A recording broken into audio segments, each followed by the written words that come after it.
Di kaki pegunungan Bogor, terdapat sebuah desa yang tak terlalu ramai, tapi punya sejarah yang panjang.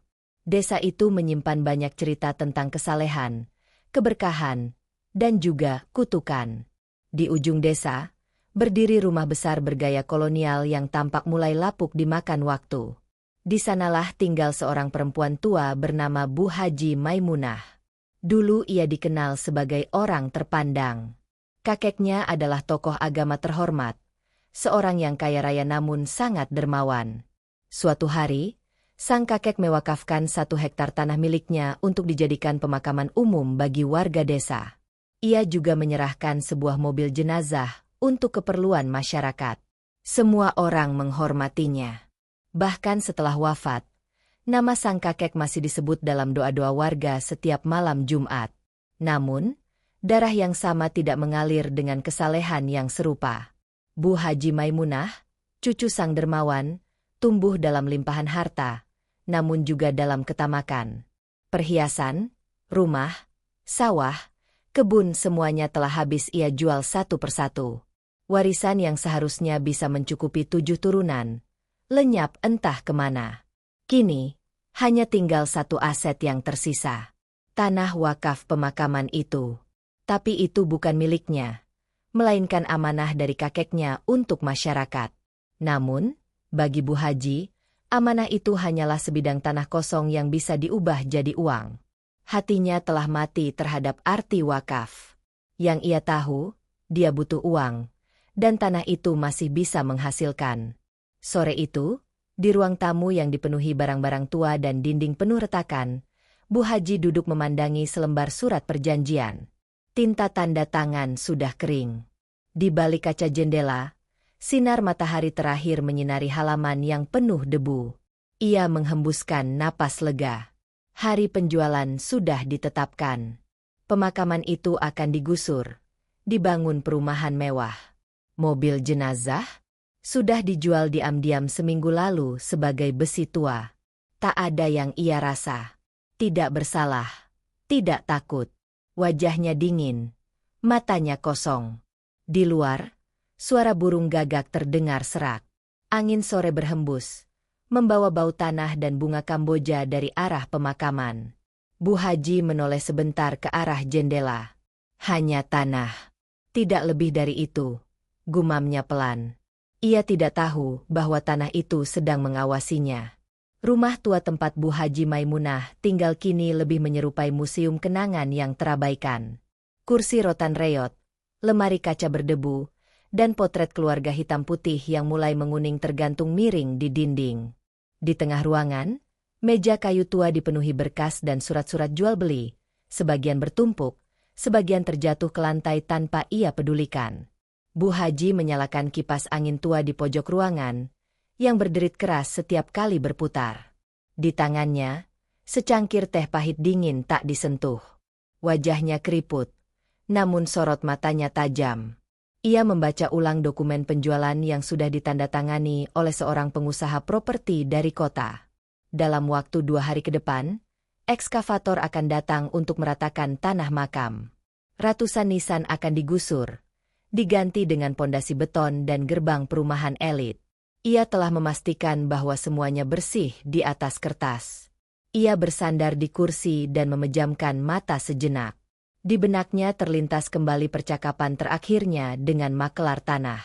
Saya yakin, Bu Haji, ini proyek besar. Harga tanah naik 3 kali lipat dalam 5 tahun ke depan, kata pria itu dengan senyum licik yang sudah ia kenal baik. Bu Haji mengangguk kala itu. Uang muka sudah masuk. Sisa pembayaran akan diberikan begitu tanah rata. Ia merasa langkahnya sudah benar. Namun, di luar rumahnya, angin mulai bertiup lebih kencang. Langit perlahan memudar, seperti menyimpan kegelisahan. Malam harinya, suara aneh mulai terdengar dari halaman belakang. Suara ketukan pelan, seperti seseorang memukul tanah dengan benda tumpul. Bu Haji membuka tirai, namun yang terlihat hanya pekarangan kosong dan remang cahaya bulan. Ia menutup tirai kembali, menganggapnya angin atau tikus liar. Ketika ia berbalik, Ia sempat melihat bayangan samar di ujung koridor rumahnya. Bayangan seorang lelaki tua dengan tongkat kayu di tangan kiri, dan sorban lusuh di bahu. Tubuh Bu Haji kaku. Napasnya terhenti sejenak. Tapi begitu ia menyalakan lampu, bayangan itu lenyap, dan hanya tersisa pantulan dirinya sendiri di kaca almari. Ia tidak percaya pada hal-hal seperti itu. Ia bukan orang yang takut pada roh atau arwah. Ia hanya takut satu hal, kehabisan uang. Dan sekarang, satu-satunya yang menghalanginya dari uang itu adalah sebidang tanah penuh mayat. Pagi berikutnya, Bu Haji turun dari rumah dengan mengenakan gamis hitam panjang dan kerudung besar. Di tangannya, ia membawa berkas perizinan untuk diserahkan pada kepala desa. Namun saat ia tiba di balai desa, suasana tampak tidak bersahabat. Beberapa warga berdiri dalam diam, memandangi kehadirannya dengan tatapan penuh kekecewaan. "Tanah itu wakaf, Bu Haji," kata seorang bapak tua dari pojok ruangan. Suaranya serak, tapi penuh ketegasan. "Itu bukan warisan. Itu amanah." Bu Haji mengangkat alis. "Tanah itu tidak digunakan sepenuhnya. Banyak lahan kosong yang bisa dimanfaatkan. Saya hanya ingin membangun yang lebih baik," katanya tenang. "Di bawah tanah kosong itu ada jenazah, Bu. Ada bapak saya, ibu saya, bahkan bayi saya," sambung seorang perempuan muda dengan mata berkaca-kaca. Namun Bu Haji tidak goyah.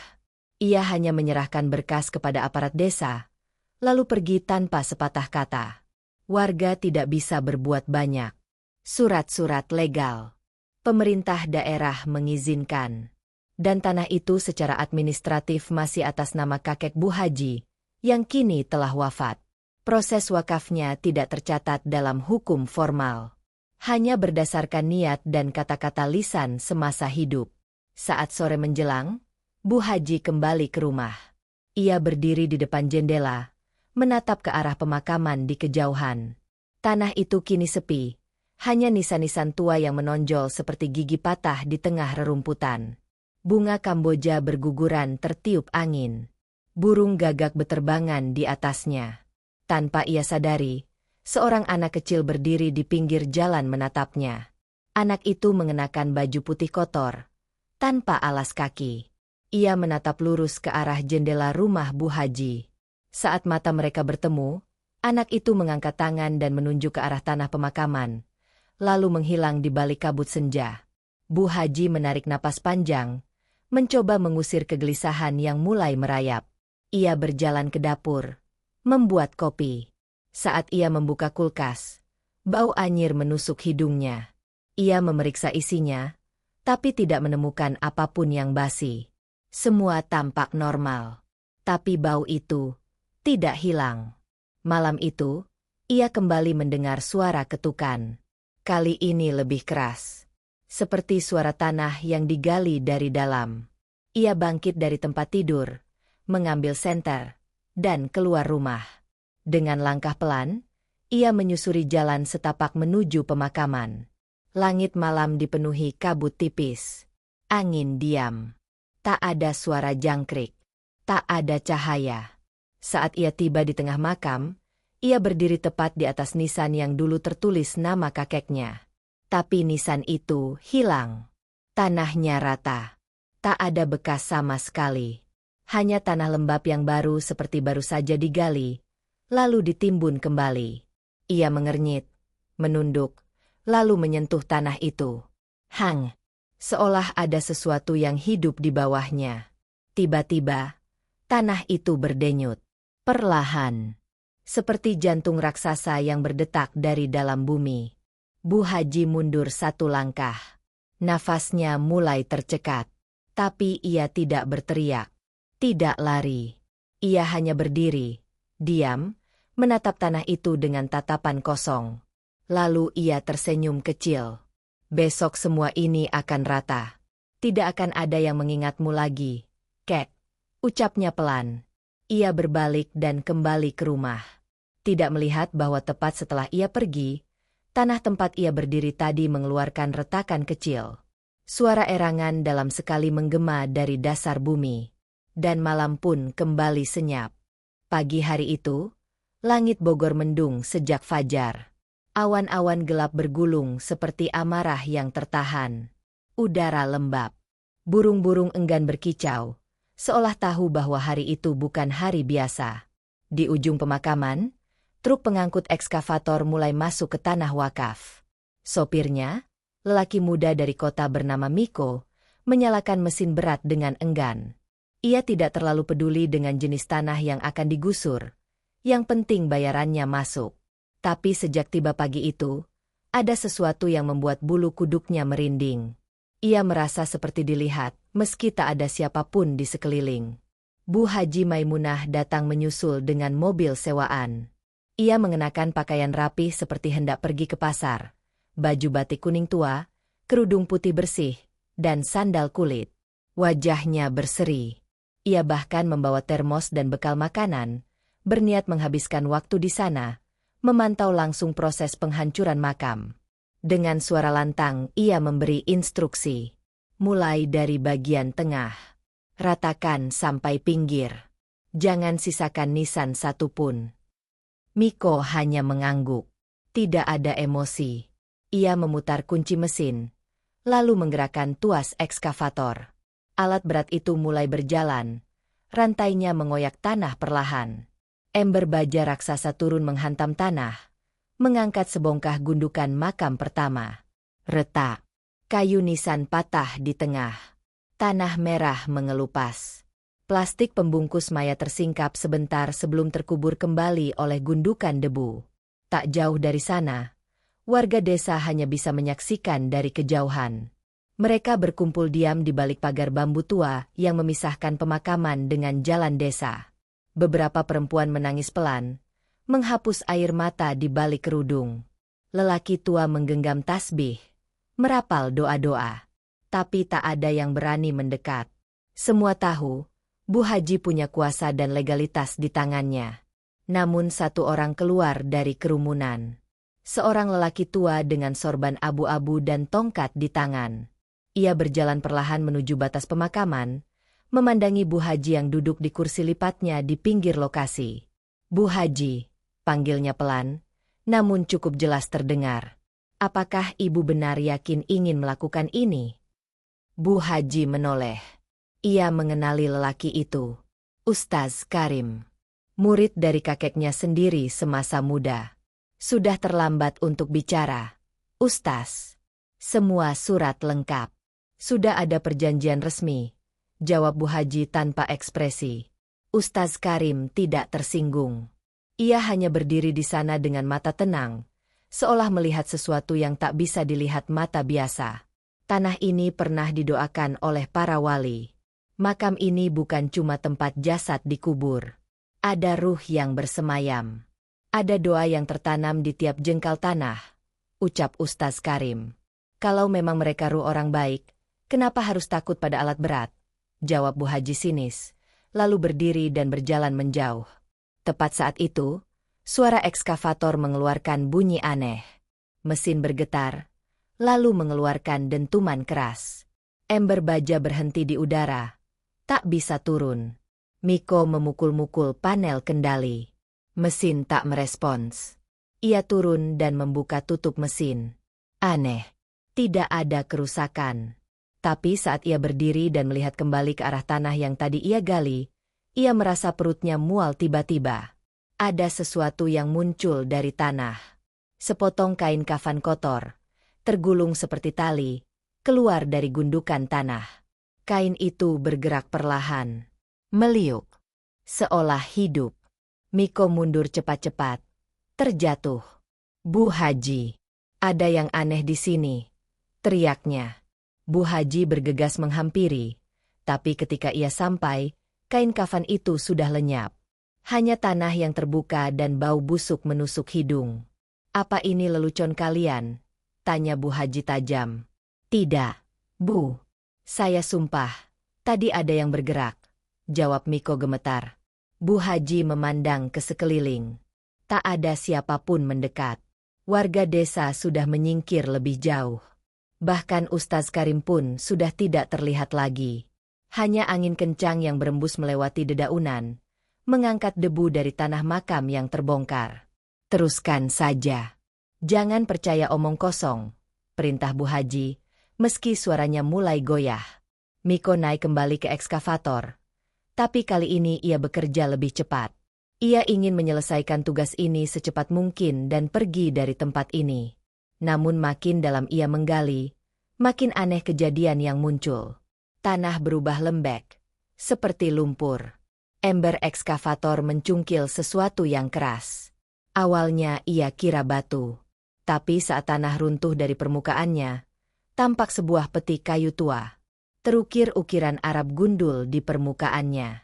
Tidak ada nisan di atasnya. Terkubur sangat dalam, lebih dari 2 meter. Peti itu terlihat tidak biasa. Kayunya gelap, seperti terbakar sebagian.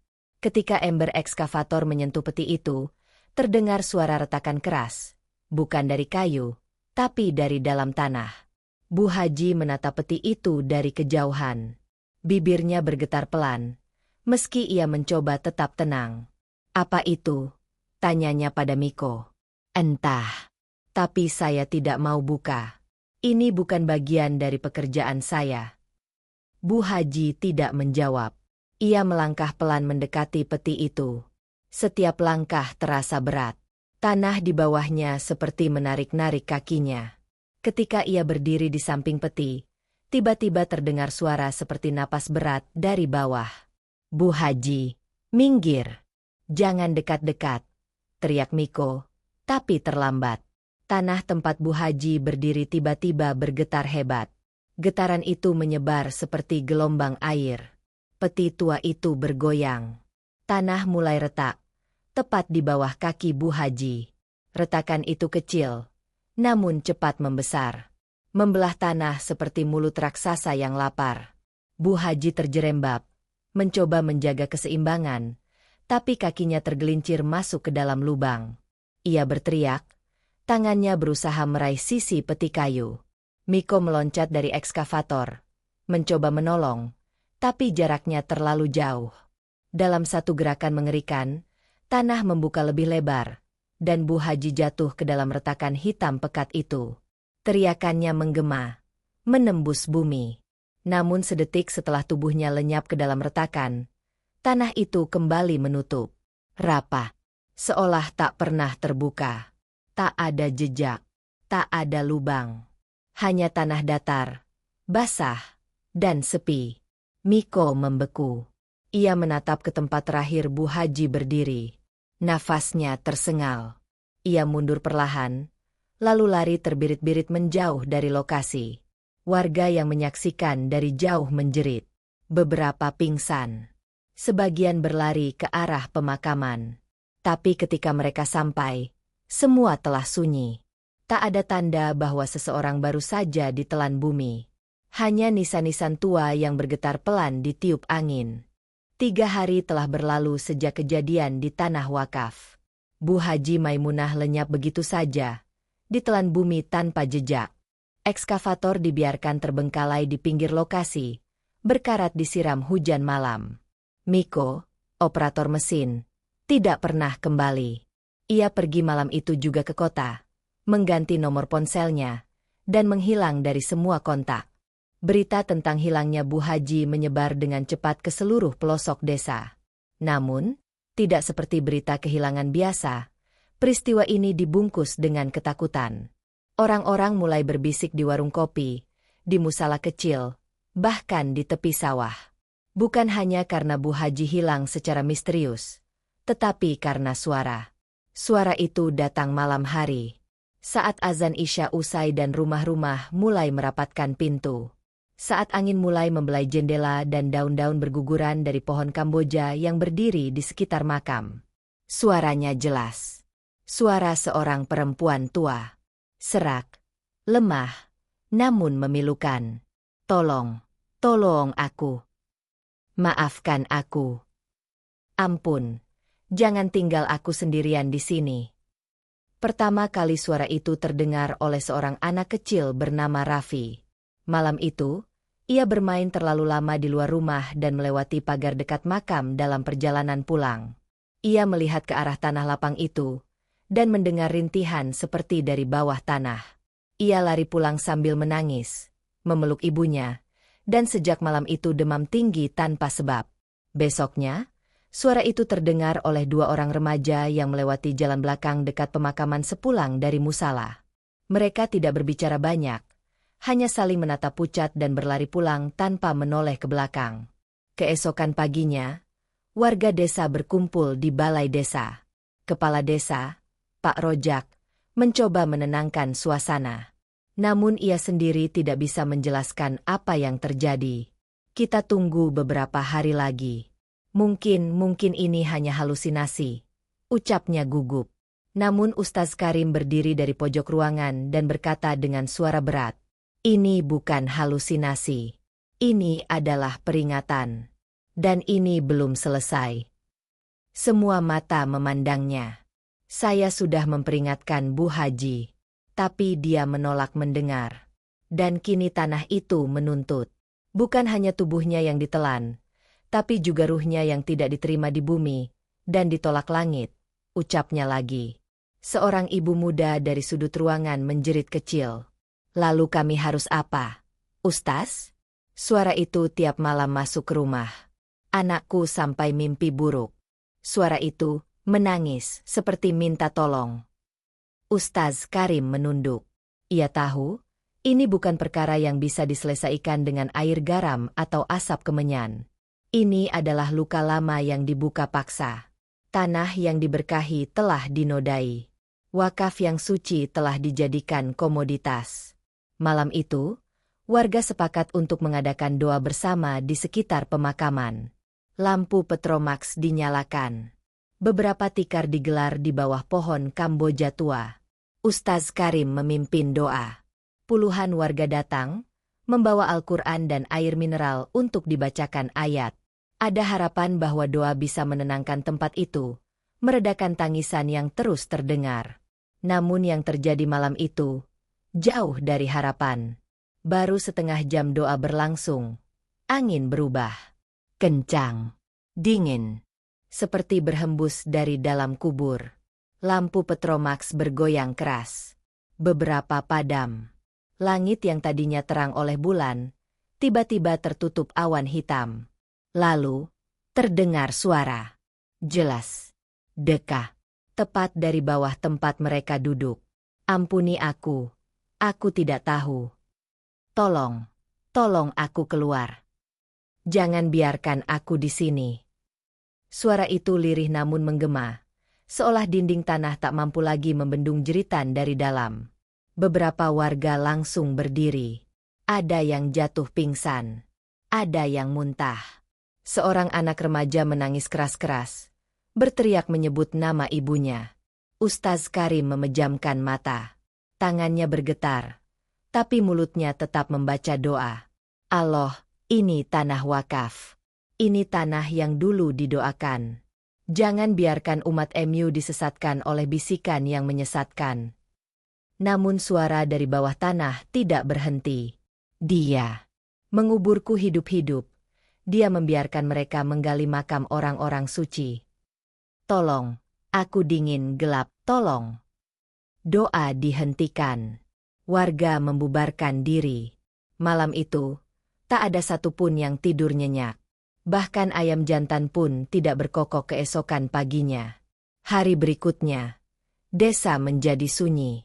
Tidak ada anak-anak bermain. Tidak ada suara radio.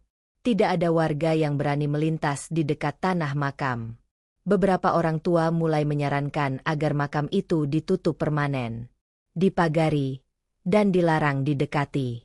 Ada pula yang menyarankan agar tanah itu dikembalikan fungsinya sebagai makam, dan warga yang telah dipindahkan beberapa tahun lalu karena proyek Bu Haji dimakamkan kembali di situ. Namun usulan itu tidak mudah. Mayat-mayat itu sudah dipindahkan ke berbagai tempat. Bahkan beberapa keluarga sudah memakamkannya kembali di kota, karena takut pemakaman lama akan diratakan. Sekarang, siapa yang bisa menjamin bahwa makam itu akan kembali suci? Ustaz Karim memutuskan untuk kembali ke tempat itu, sendirian. Saat malam jatuh, ia membawa lampu minyak dan kitab tua milik guru lamanya, kitab warisan langsung dari kakek Bu Haji, yang dikenal sebagai seorang alim dan ahli hikmah. Ia duduk di atas tanah bekas retakan. Hanya suara malam yang menemani. Aku tahu kau mendengarku, ucap Ustaz Karim pelan, menatap ke tanah. Tak ada suara. Hanya embusan angin. Aku tahu kau tersesat di antara dua dunia. Antara bumi dan langit. Kau tidak bisa naik, dan tidak bisa turun. Masih sunyi. Tiba-tiba, suara tanah bergerak terdengar. Halus, tapi cukup membuat hati bergetar. Aku tidak akan mengusikmu. Aku tidak akan mengeluarkanmu. Tapi aku ingin tahu satu hal. Apakah kau menyesal? Lama tak ada jawaban. Namun kemudian, dari dalam tanah, terdengar suara lemah, seperti nafas terakhir yang tertahan. Aku terlalu mencintai dunia. Lalu hening kembali. Ustaz Karim memejamkan mata. Air matanya jatuh. Kau akan tetap di sana. Sampai Allah mengizinkanmu keluar. Dan kau akan tetap menangis, sampai semua orang tahu bahwa harta bukan segalanya. Ia berdiri, lalu menancapkan sebatang tongkat kayu di tempat ia duduk. Di ujung tongkat, ia menggantungkan kalung tasbih tua milik kakek Bu Haji. Kalung itu telah lama ia simpan, menunggu waktu untuk dikembalikan ke tempat asalnya. Malam itu, suara tangisan berhenti. Tapi sejak itu, tanah itu tidak pernah lagi dianggap sebagai pemakaman. Orang-orang menyebutnya dengan satu nama, Tanah Ratapan Bu Haji.